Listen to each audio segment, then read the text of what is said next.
విషయంలో ఈ కాలం హీరోలు, డైరెక్టర్లు, ప్రొడ్యూసర్లు యమ కేర్ తీసుకుంటున్నారు. తమ సినిమా విషయంలో ఎక్కడా ఎలాంటి డౌన్ ఫాల్ లేకుండా సైలెంట్ గా ఉండే వరుణ్ తేజ్ ని ఒక అమ్మాయి తిట్టి అది కూడా ఓ హీరోయిన్ అంటూ ఆలోచిస్తున్నారా? హీరో అల్లు అర్జున్ అందరికంటే ఓ మెట్టు ఎప్పుడూ ముందరే ఉంటాడు.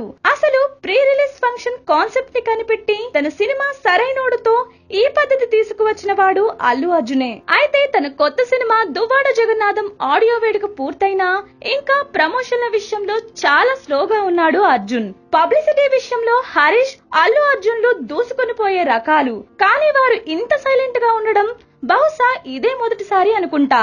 మీడియా ఇంటర్వ్యూలు కూడా తగ్గించేద్దాం అనే ఉద్దేశంలో ఉన్నాడట అల్లు అర్జున్. చెప్పను బ్రదర్ ఉదంతం వల్లనే ఈ రకమైన నిర్ణయం తీసుకున్నాడట అల్లు అర్జున్. అప్పట్లో సరైనోడు టైంలో సక్సెస్ కొట్టిన తరువాత ఒక ప్రధాన దినపత్రికకి ఇచ్చిన ఇంటర్వ్యూలో పవన్ కళ్యాణ్ మీద వచ్చిన ప్రశ్నకి అక్కడ కూడా చెప్పను బ్రదర్ అనేశాడు. అలా ఆ పేపర్ చేసిన హంగామాకి పవన్ ఫ్యాన్స్ లో అతని మీద నెగటివ్ ఫీలింగ్ పెరిగింది. అప్పటి నుండి ఆ పేపర్ కి కానీ ఇతర న్యూస్ పేపర్లకి కానీ ఇంటర్వ్యూలు అడుగుతూ ఉంటే తటపటాయిస్తున్నాడు బన్నీ. ఈ వీడియో మీకు నచ్చితే లైక్ చేయండి. మీ అభిప్రాయం మాతో పంచుకోవడానికి కామెంట్ చేయండి. అందరికీ రీచ్ అయ్యేలా షేర్ చేయండి. కానీ మా ఛానల్ ని సబ్స్క్రైబ్ చేసుకోవడం మాత్రం మర్చిపోకండి.